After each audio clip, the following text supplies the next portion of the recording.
In 1993, a woman named Maggie was diagnosed with terminal cancer. Facing death gave her an idea.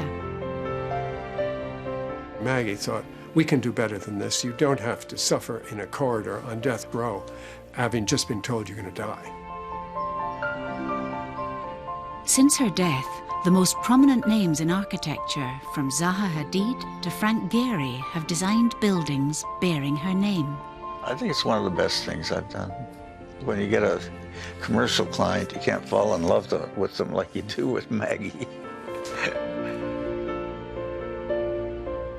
I believe profoundly that well-designed architecture humanizes and bad architecture brutalizes. Each architect, in effect, had to compete with the previous. People were saying it's like getting an Oscar, getting a commission for Maggie's. In the last 20 years, her friends and family have turned her inspiration into something truly remarkable. Any of us who've had cancer, and you realise the need that this kind of building can address. These tiny havens have helped hundreds of thousands of people to face the reality of living and dying with cancer. I think it wouldn't be an understatement to say that the Maggie Centre saved my life, because I would have just given up entirely. We walked out of the centre just like different people. It turned me around completely, and I thought, yeah, I can cope with this, it's okay. This place has saved my life.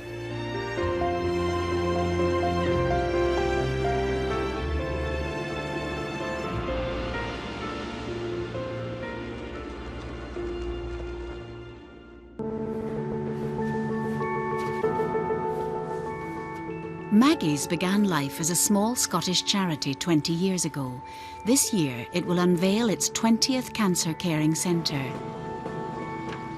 The completion of this building at Forth Valley Hospital in Stirlingshire will mean that every major cancer hospital in Scotland will have a Maggie's on site. It's going to be really exciting once those skylights are in. This is going to be really, this will look really fantastic. They're going in Monday. The opening of a Maggie's Centre in Tokyo will mark their second international facility. Almost complete is this centre in Manchester, designed by a team led by world-renowned architect Norman Foster. He's holding his file, thinking about it. I'm just worried about it, you know. Today, Foster is making a visit to the site to finalise details ahead of the opening in 2 months' time. Such a beautiful choice of brick. You come on site, you see colours, you see textures, and you're able to take advantage of this stage in the construction to be able to adjust the design. Then, of course, there are also things which are deliberately left up to this stage to make the decision when you can make the decision in what is now the full-size model. Chief Executive Laura Lee and Maggie's friend Marcia Blakenham are responsible for the finer points of the centre interiors. You have to think about your mugs walk into every single room. What's nice about these, they look as if they're handmade. I don't know about you, Marcia, but at this point, I'm looking just to make sure that the feeling of the building is coming together. Which is, actually, it's always what it is, but it's very exciting, this point, because this is the point where you really do see, is that feeling going to come up? And it's a slightly scary moment, isn't it? Because you've made all these abstract decisions and then now you're seeing it in reality. Yes. And I don't know about you, but I'm feeling kind of quite excited that... No, I think this is going to be a really good one, actually. Yeah. I call it a flying wooden airplane trellis, and it's meant to welcome cancer patients and their families in. And I must say that the way the diamond lights come and spill views and light everywhere, light is inspiring, and you need uplift because, you know, Monday, Wednesday, and Friday, you're depressed. So we lift you up on Tuesday, Thursday, and Saturday.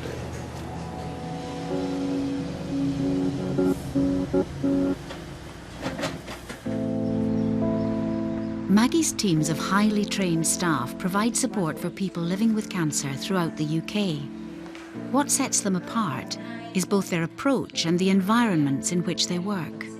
We've never actually been able to produce a kind of little thing which says what is a Maggie's, which is an obvious thing you'd think we ought to have. But it's almost impossible to write it down.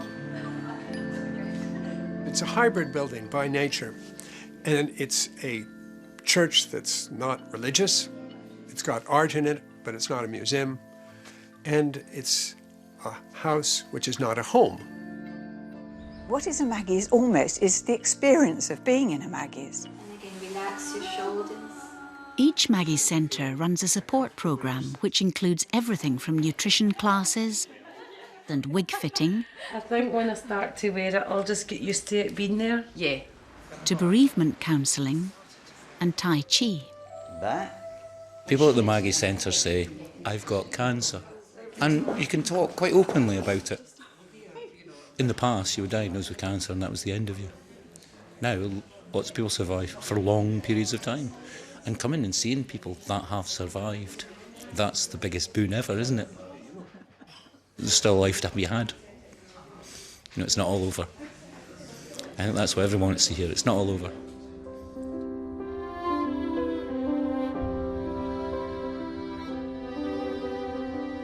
When you have cancer, your ego's bashed, your body's bashed, you're enervated, you have no energy, you're suffering, you feel crushed, and the architecture lifts you up.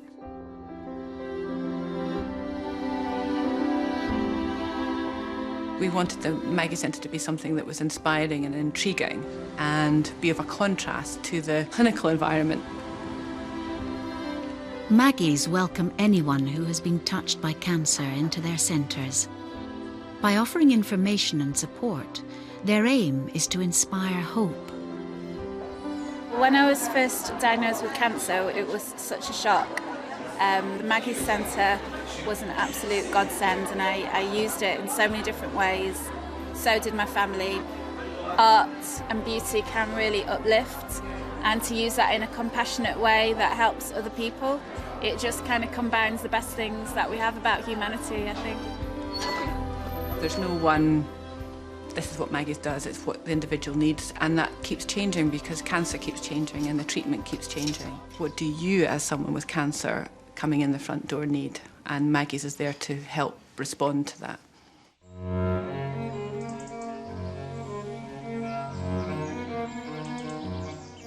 Maggie Keswick Jencks grew up in Dumfriesshire, where she later lived with her husband, renowned landscape designer Charles Jencks.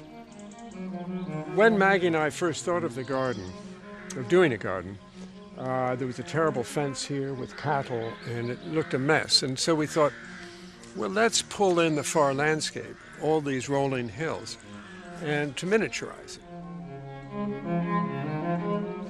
In a hurricane, these things go around and they never touch. Maggie herself was a landscape architect with a special interest in Chinese gardens. Maggie and I were married in 1978, and we had been together for 3 or 4 years before. And we used to go around the world lecturing, and I was a professor in Los Angeles. She was working on her book on the Chinese garden. We both had extraordinary lives. Those were our golden years together, you could say.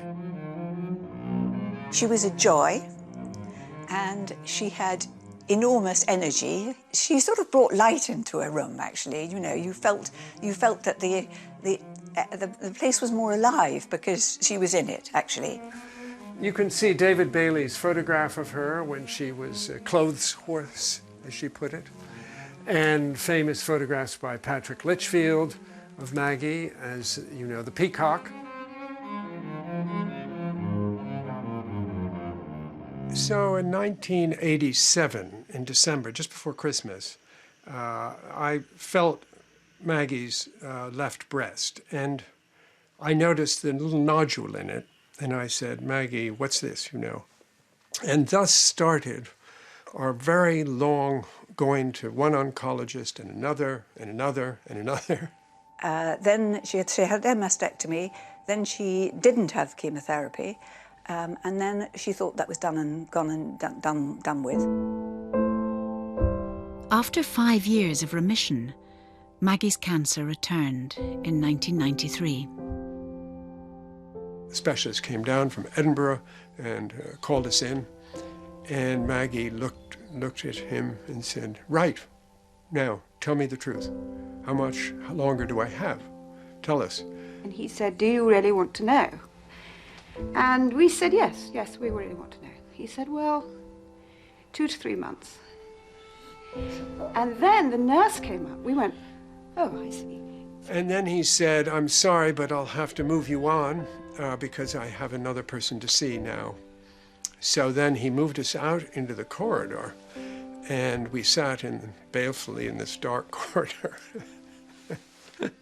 Trying to deal with this business of having 2 to 3 months to live.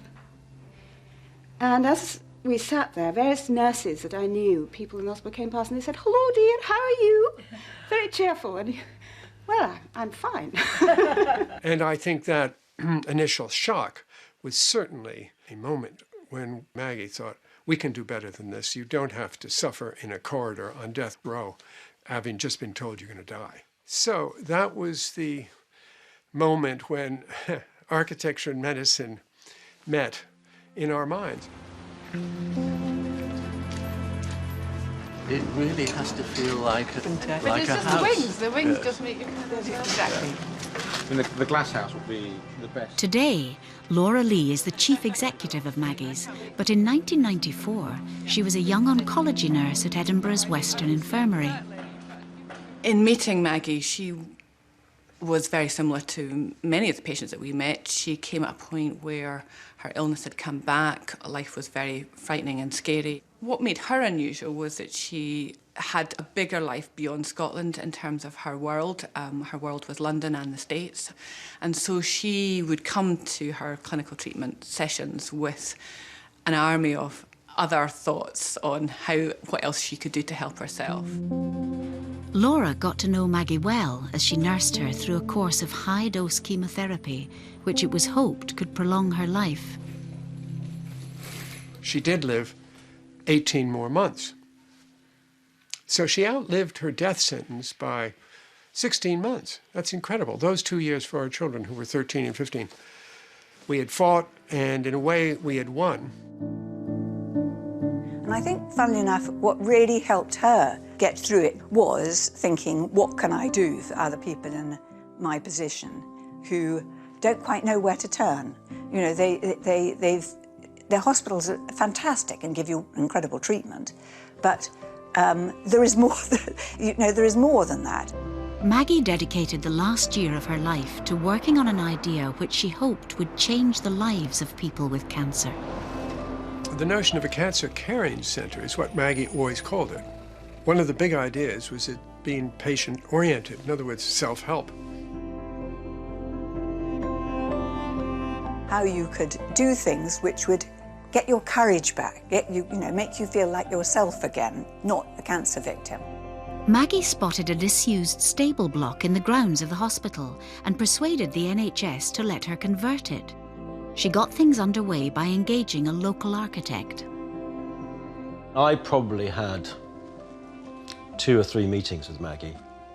One of them was in her hospital room when she was in bed, but it was quite obvious that the building was tiny compared to the aspirations of what she wanted to do in it. She was a person she was effervescent with ideas, you know. With the building plans in place, the next step was to find someone to run the centre. Maggie, who was extremely good at persuading people, looked at Laura and said, "Now, Laura, I'm afraid you might have to apply for the job." And she persuaded Laura to do that. And so Laura changed her profession. Maggie had made arrangements to ensure her big idea could go ahead with or without her. She died in London on the 8th of July, 1995.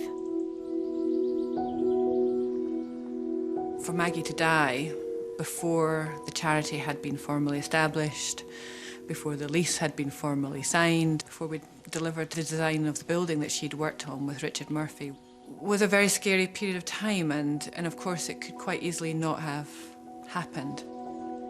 It was meeting Laura at Maggie's funeral, climbing up that extraordinary spiral at Portrac with her and saying, well, what happens to this idea that was so good? And all the plans, you know, she had the architect's plans on her bed when she died. You know, what happens to all this? Does it just all evaporate? Which it could have, you know. There was nothing actually built and there was still a lot of work to do. Or do we go ahead? And Laura said, let's, you know, and Charlie said, let's. It took a whole year and 3 months, September 1996, when we opened our first Maggie Centre, as we called it. I put a statue of Maggie outside the front door that my sister had sculpted. Starting at Maggie's in Edinburgh, that's very much my first few years of working at the front door, in the kitchen, meeting and greeting people. There were only 2 employees. There was Laura, and then there was Adele, who was the first fundraiser. If Laura had to go out and sort of get some milk or something, Adele would cover for her. One of the first visitors was Claire. She was just 20 when she was diagnosed with a rare form of bone cancer. When I first came to Maggie Centre, it was like a little house. I used to love coming down and just sitting for hours on end. I used to just come down with my drip, and the ward would phone and say, you need to come up and get your chemo changed. If I wasn't in the ward, I would be down here. If it had been a house I was buying then, this would have been it. It was lovely. And it was pristine and very bright and light and comfortable. And it still is, it's just much bigger now.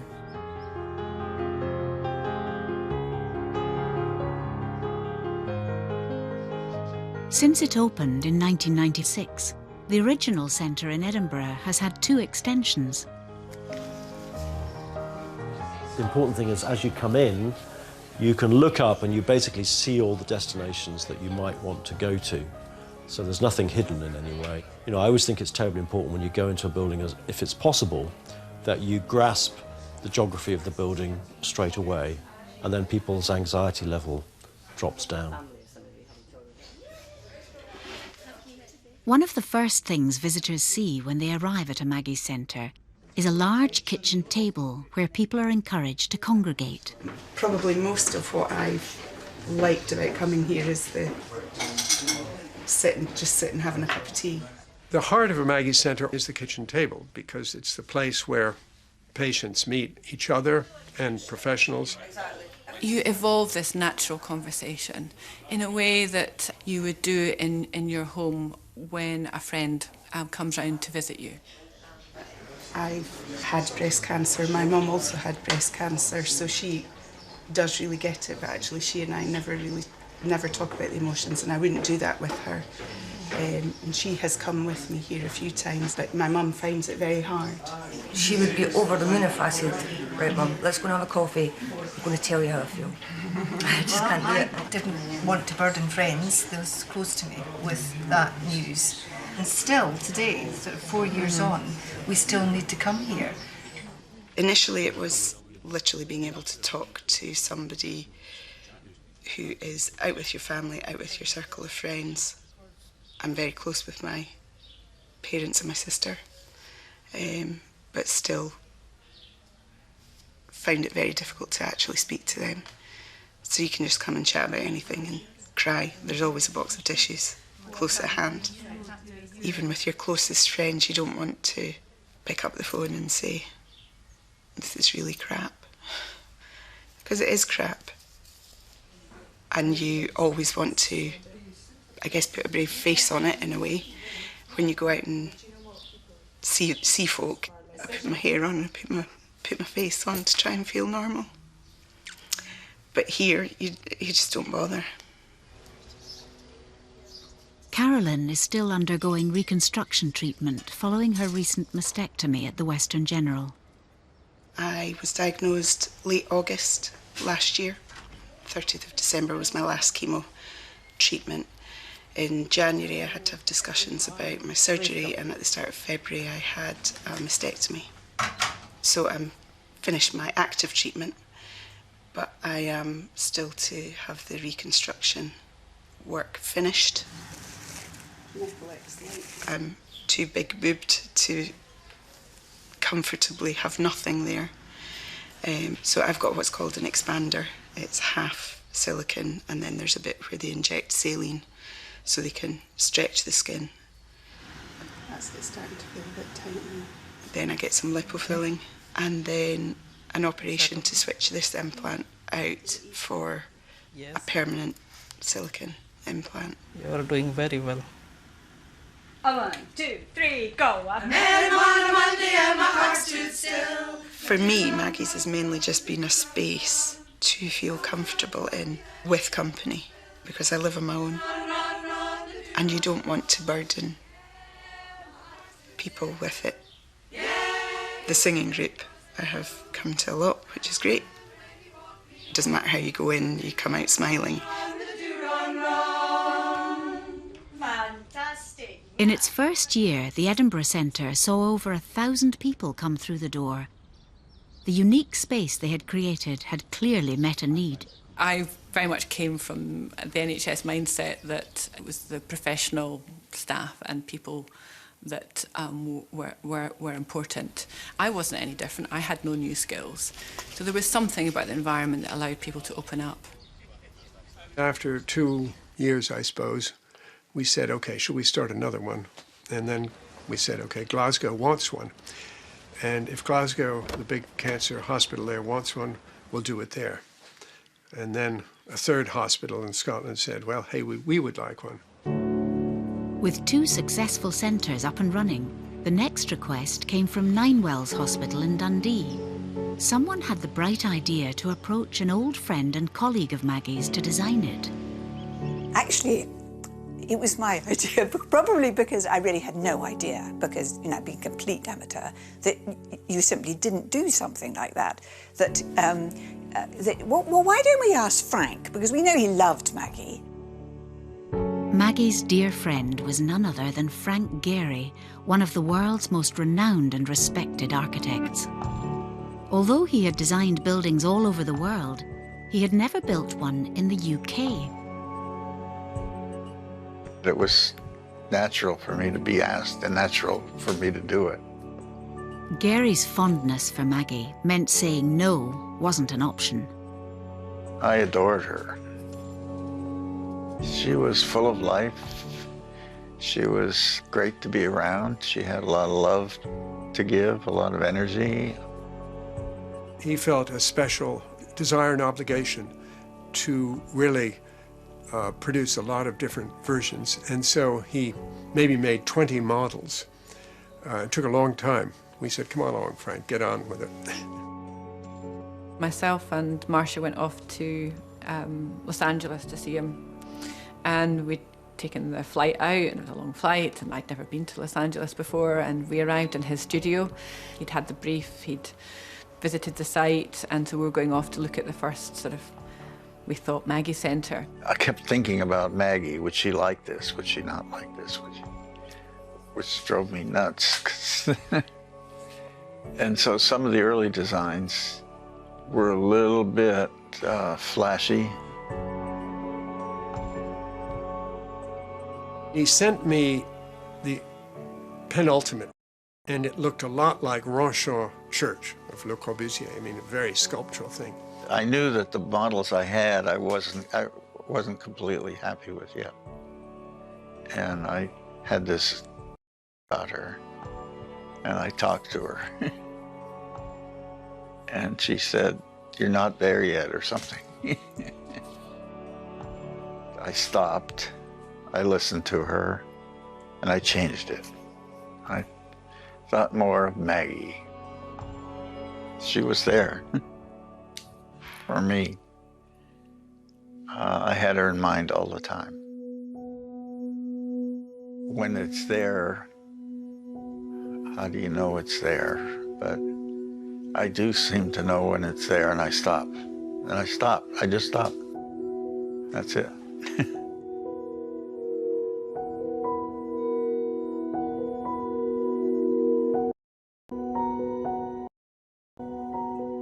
I I think of Bob Geldof, who opened it because he was Frank's friend.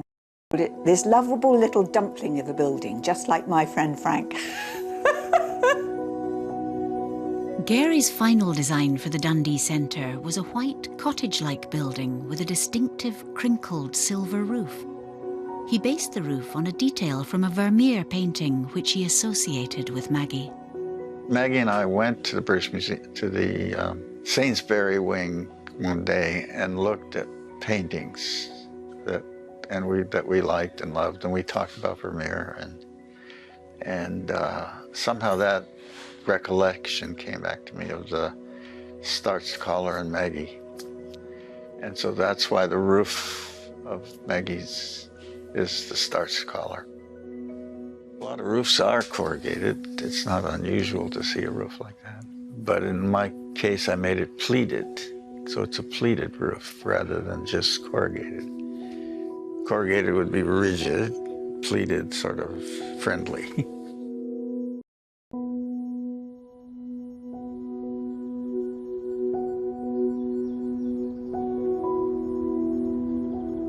Place of peace and calm and spaciousness, and so that you don't feel cramped or crowded.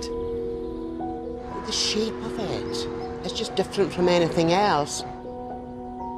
I think this is the most fantastic building. The bit up the stairs where you can just sit and go and contemplate the views, and that's just wonderful.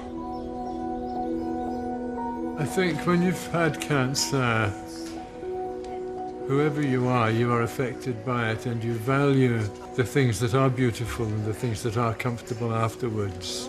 And some of the things that you took for granted can reduce you to tears when you rediscover them after you've been ill. Up here, which enables us to help our cancer, to help how we feel and how we react to our cancer. It's like a calming effect that it has on us. It's not just a great building in the way that it's built, but in the way that it feels. When you come in here, it's like coming to your granny's house. Working within the Frank Gehry, it's astonishing really, because the building helps you. It helps you to be empathic, right? Because you can't make assumptions. It means that you're scanning people, not in an intrusive way, but just as if they're guests in your house, just making sure that they're comfortable, that they've got the right chair, that they're in the perfect place within the centre. It is extraordinary because often you are meeting people on the worst days of their life, and that isn't an overstatement. It's like a bomb being thrown into your life, right? And everything ricochets in all sorts of different directions. So that's your career, your assumed future, your relationships, your friendships, your health, your sense of identity. It impacts everything, right? And it then impacts the everything of everybody around you. Hi. Oh my goodness. Nearly £200. Yeah. Feel it. I've been diagnosed with incurable terminal cancer. After getting that diagnosis, they help pick you up off the floor and tell you how to manage your new life, or what's left of your life. But that was 12 months ago. The main reason I'm alive is I can get matched up to this brand new drug that's just come out last year. And when I was told I was going to be matched up with that, I just about hugged and kissed the poor man. Anything but chemo. The tumour in my left lung, it's inoperable and it's incurable. This drug just keeps it from growing. After getting diagnosed, I used to wander through the woods near the house, and especially when on steroids and stuff, you just do your head in, and I just started running.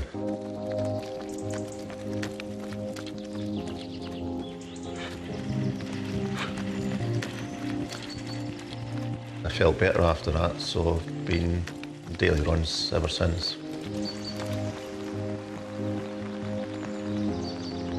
It was either exercise or die. It was either exercise or give up and just stay in the pub.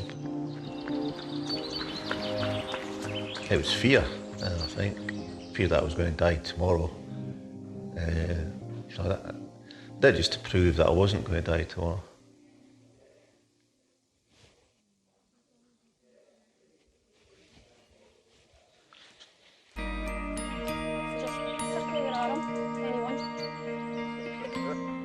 Knowing that Eric could benefit from exercise, Maggie's encouraged him to work with a personal trainer, Val. Since his diagnosis, Eric has lost 2 stones and increased his fitness enormously. Yeah, take it back. That's it.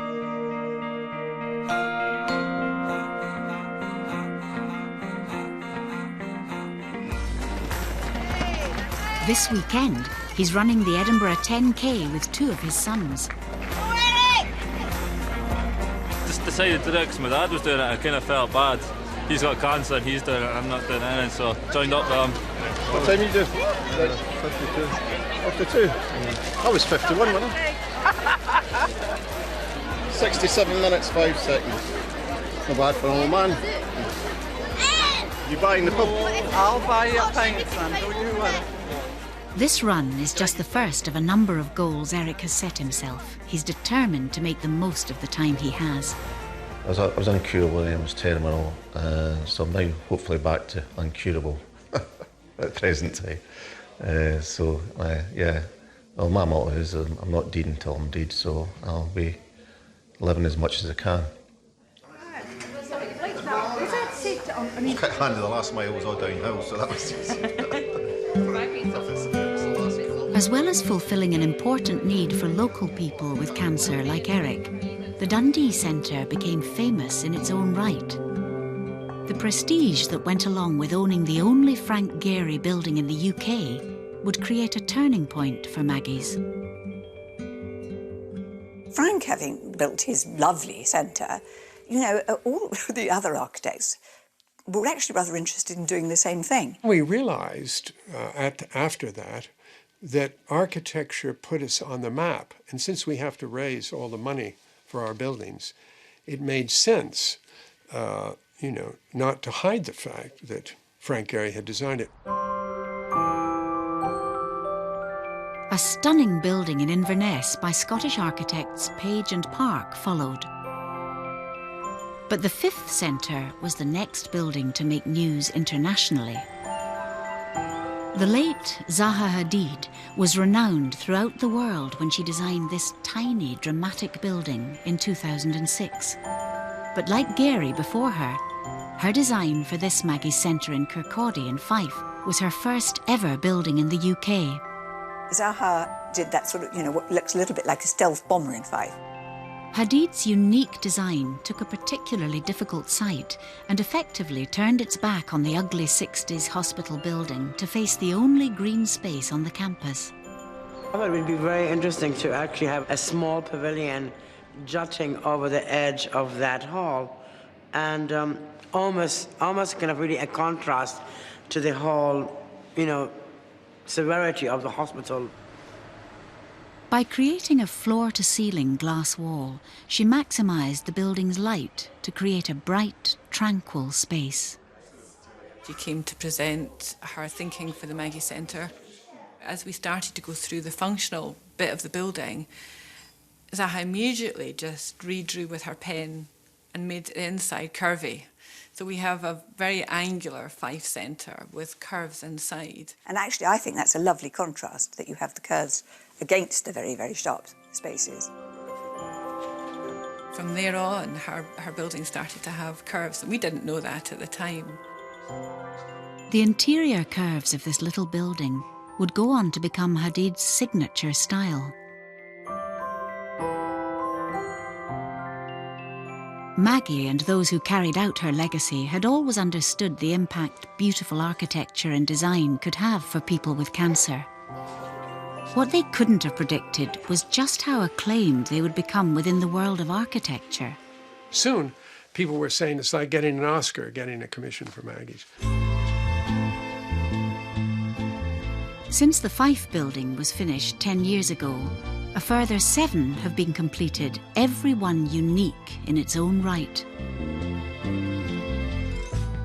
If you think of Maggie's as an experiment, it's rather like an experiment in a Petri dish where you put in different ingredients. The same program, but out pop all these completely different buildings. And they're all good solutions. In mathematics, you know, you can't have 20 different answers and all be correct, can you? In most professions. But with architecture, it's interesting that you can have that pluralism of response.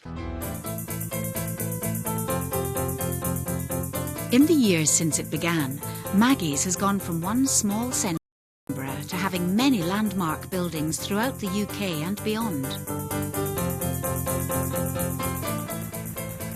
The first centre outside Scotland was this one at Charing Cross Hospital in West London, which opened in 2008. I think our London centre represents Maggie's sort of growing up. No one had heard of us, no one knew really of what we had to do, so we had to establish ourselves as an organisation. And in London, of all places, to do that in this big, massive city, it's very different. The centre is situated in a tight corner in the lee of the huge 70s hospital it sits alongside. For architect Richard Rogers, who made his name with such icons as Paris's Pompidou Centre and London's Lloyd's Building, the challenges of the site became an asset. It's much easier to do architecture when you have some serious constraints, and I mean constraints in a positive way. So in one sense, the fact that it was so unpleasant a site had its own advantages because we knew we had to create an enclosed space. The architects began to think of the centre as a place from the world outside. And on the basis that it had to be a shelter, in a way it starts very much like a snail. The walls go round and wrap around it. Essentially the building puts an arm out to the street and it sort of says the street, you know, you keep out there. And also sort of gestures to the trees that were south of the site. The idea of the arm is it sort of suggests there's a place of sanctuary. Within this, we create a sense of indoors, outdoors. So it's a lot of sort of interconnecting spaces. And then we have this lantern of a roof. It's a very sort of simple statement. Orange and the lantern.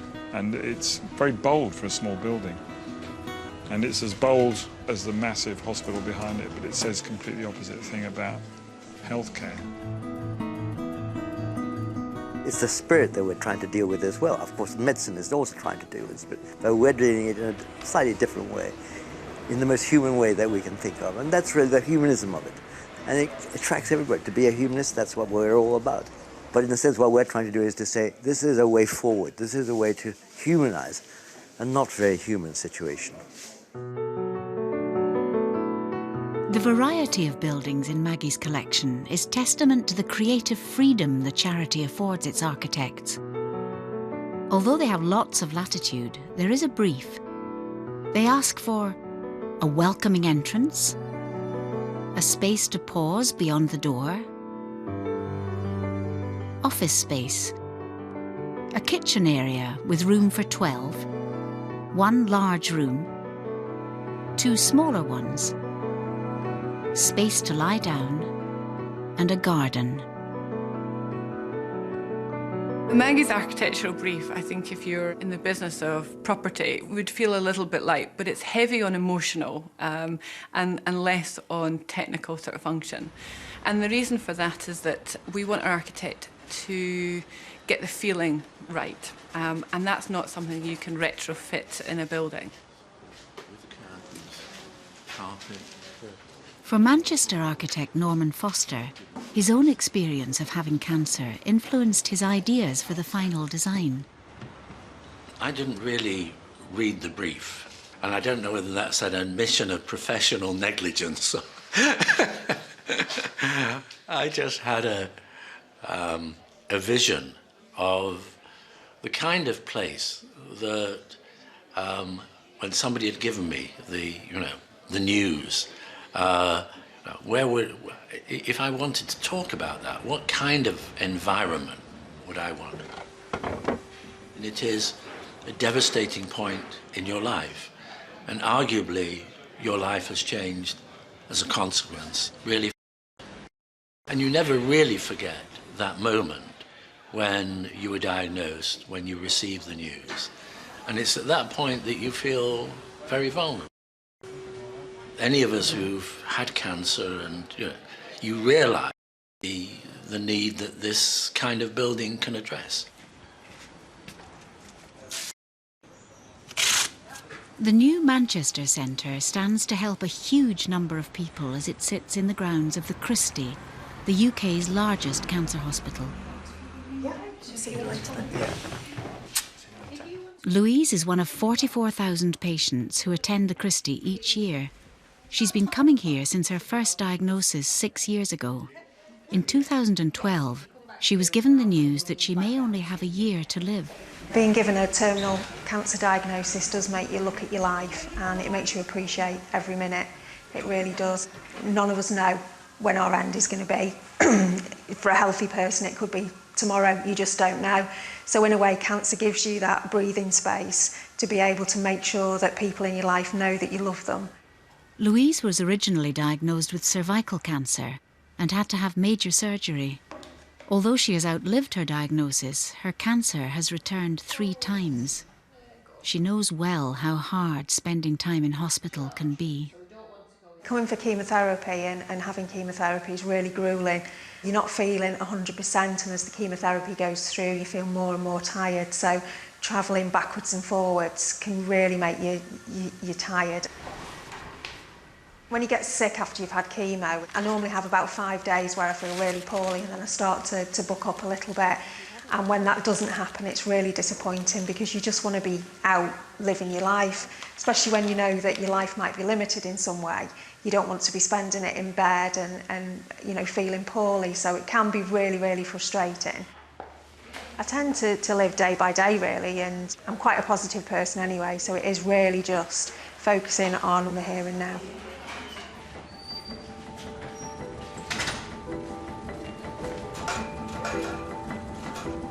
With a royal opening on the horizon, Laura, Marcia and the team are putting the finishing touches to the new centre. We've got one wrong in the green room.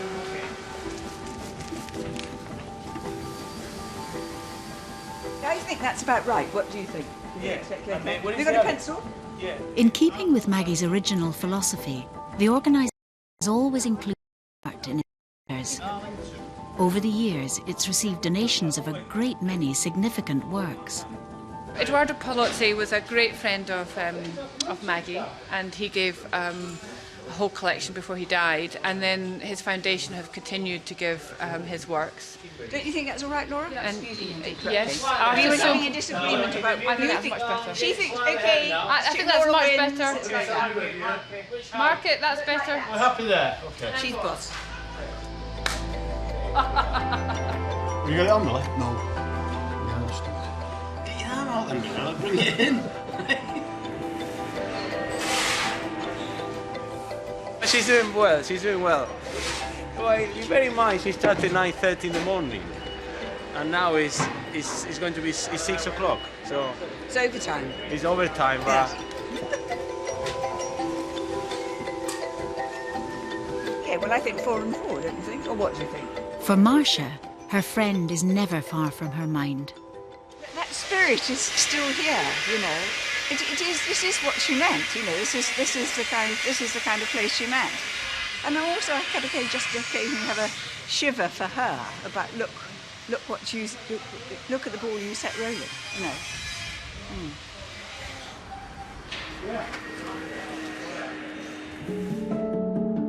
Maggie's vision for a cancer centre in Edinburgh has grown far beyond what she could ever have imagined. Across the country, staff tailor the programme to suit local needs. For the Lanarkshire Centre in Airdrie, the heart of Scotland's former mining and industrial belt, that means offering a little something to get gentlemen of a certain age through the door. This morning's the men's breakfast, first Thursday of every month. Put on some food and get you guys along for basically a chat.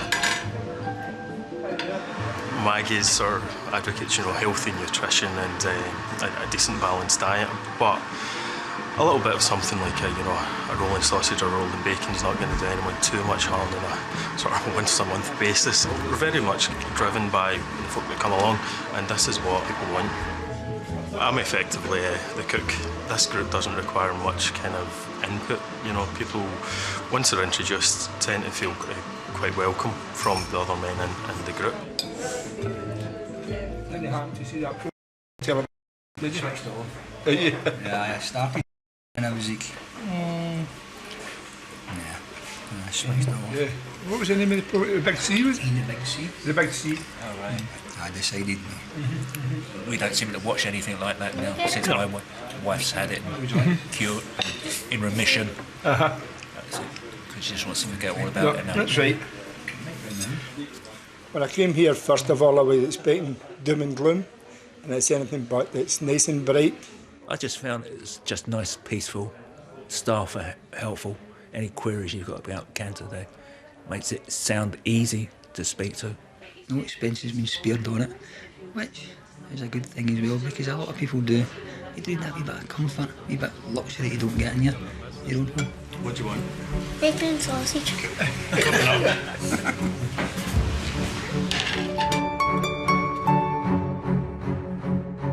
The Lanarkshire Centre was designed by Scottish architects Riach and Hall, known for their Nordic aesthetic.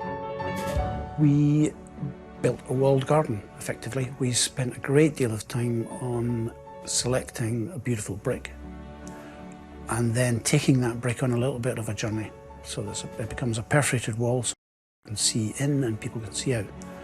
The idea was to present a very approachable appearance. The entrance would really be an entrance courtyard rather than opening a door. So people are into a courtyard of the site. When you enter the front of the building, you can see right through it. There's nothing hidden. There you go. You certainly can move off to the side and be private if you want, but right through the centre of the building, the idea was that everything would be visible. Working with lighting designer Jonathan Spears, the architects came up with a unique way of bringing light into the space. I think our little internal courtyard with our light catchers try to catch a bit of that northern light. At this latitude in the winter, that's pretty important, to catch that daylight, take advantage of it. Plus, we quite liked a little bit of bling, just add a little bit of sparkle. The absolute intention is for it to be very calm, still place. Been off work now for 4 months, and there are only so many alone times you can have. I mean, you can come down here and you're alone if you want to be alone, but you've got that human contact. People don't realise that you're going through chemotherapy and you've got a cancer. That it's mentally, it's draining. Right. Come to the men's group today. All the men have got an illness, and you can blur away, talk about the football, talk about the boxing, talk about your disease. Have you seen the ports? Did you see it? It's great now. It's easy enough to just put it in and that's it. In the early years, a great many more women visited the centres than men, but initiatives like this one have seen that change.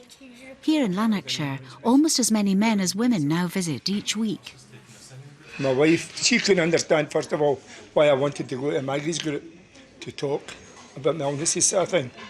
But it's really helped me tremendous coming in here. So I look forward to it, coming to my 2 groups that I come here to. Because I had the prostate cancer, I was up down the toilet 4 and 5 times a night. So when you're coming back to bed, I wasn't sleeping. I was just everything going through. You start, everything. So when I started coming here and talking about it, that helped me great. Now, it's nothing. Go to the toilet, come back into bed and you're sleeping away right away sort of thing, you know. So it's really helped me.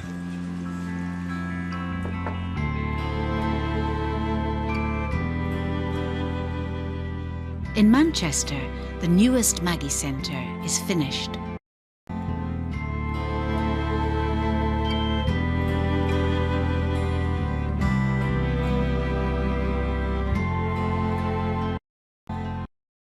I was always saying to Charles that I had an idea for a Maggie Centre. I said, you know, the American timber house is absolutely an exercise in wonderful economy of means. It has a port, has outdoor spaces, it's generous, uses timber in a very warm way, and that kind of colonial style architecture, kind of anonymous, but very inviting. And Charles said, every time you described that idea, I thought you were crazy. But now I see it. You're absolutely right. Before the first visitors can come through the doors, there is the small matter of the royal opening. That one. So I need to find Kitty for my speech. Feeling really excited, feeling lovely, very, very pleased. It's just such a happy day. It's something we've all worked towards. Oh, I'm delighted. Absolutely, the centre looks beautiful. It feels lovely. The energy's really nice.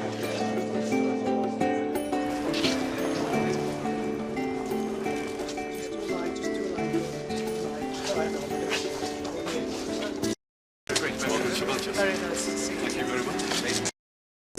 Nice sun captures. Hello.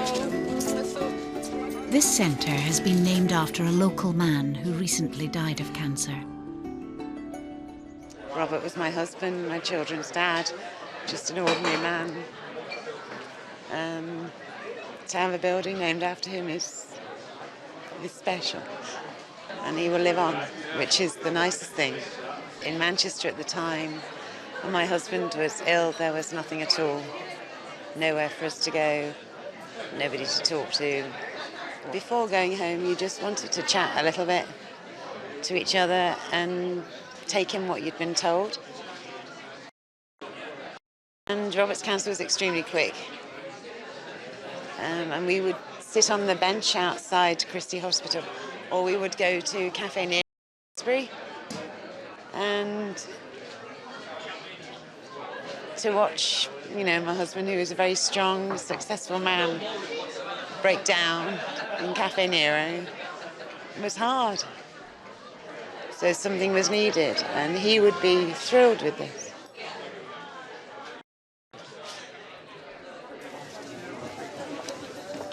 I think we can declare this building open. People come from all around the northwest of England to use the Christie, and it means the world to me that this beautiful building is here now for the people of my home city. Now that the building's here, it's going to help so many people. With 1 in 2 people in the UK facing a cancer diagnosis in their lifetimes, the work of cancer charities will continue to increase.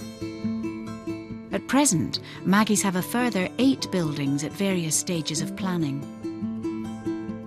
Architect Amanda Levitt is close to finalising the design for a new centre in Southampton. I think the thing that we ought to... For Laura, there will always be more. Over 60 cancer hospitals in the UK, so there are many more places that Maggie's needs to be to give the professional expert support that we provide and that people tell us makes a difference to their lives. The latest Scottish centre at Forth Valley Hospital will open at the end of this year, bringing the total to 20 centres in 20 years. The growth of Maggie's isn't limited to the UK. The Tokyo Centre has recently opened, and there are future plans in place for centres in the Netherlands and Spain. What's really happening in cancer today, and it wasn't true when Maggie was alive, people were living 2 to 3 to 5 years then. Now they're living on, 50% of them with cancer will live 10 years. They're living with and beyond cancer. In Manchester, the centre has been up and running for almost 3 months. And already the team have seen hundreds of people through the doors. That's hard. The building is beautiful, but it's more than that, and I think spending time in it has made that become clearer to me, that the building does really help us therapeutically. I didn't expect that, but it does. People relax as they walk around it. I think people who come into Maggie's for the first time, think, where has it been? Where has it been till now?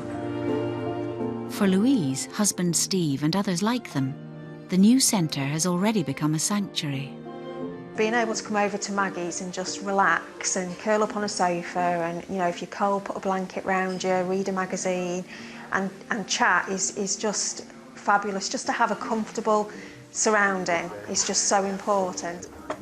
Same kind of feeling that sometimes you get in sort of churches when you walk in and you just feel at peace.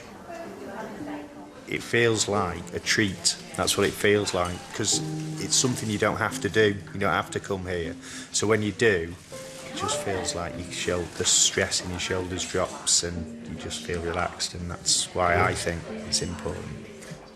You wouldn't think there were benefits of having cancer, but finding places like this and talking to people like these are a positive thing about it.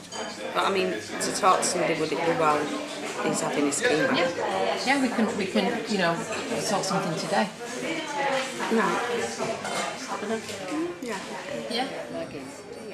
What struck me about it was that Maggie and her husband and all the people who were involved had actually created something like this for us, something for people struggling with cancer, whether it's the patient or the family. It is very difficult to live with, and it was just so heartening to come into a building like this, that somebody had thought about the journey that you have to go on.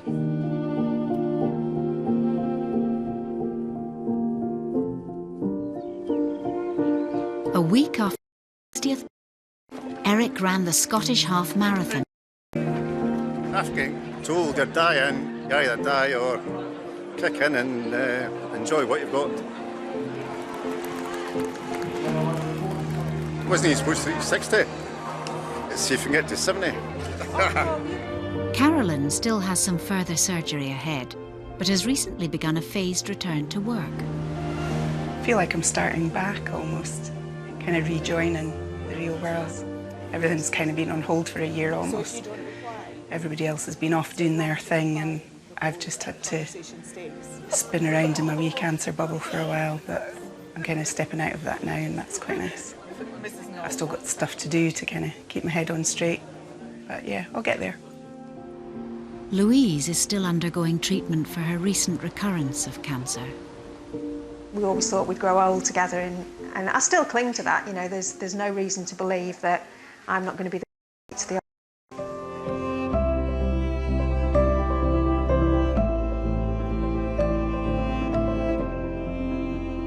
Maggie, because she only thought of one, would be amazed, gobsmacked. I think she'd be delighted, absolutely. Of course she'd be delighted. She would have felt real pride. She finally did it. If she's looking down, I hope she's happy. I think the idea is that we are making use of her pain. She was a very unassuming person, and I think she was overwhelmed at the generosity, and she'd be really upset that it was called Maggie's.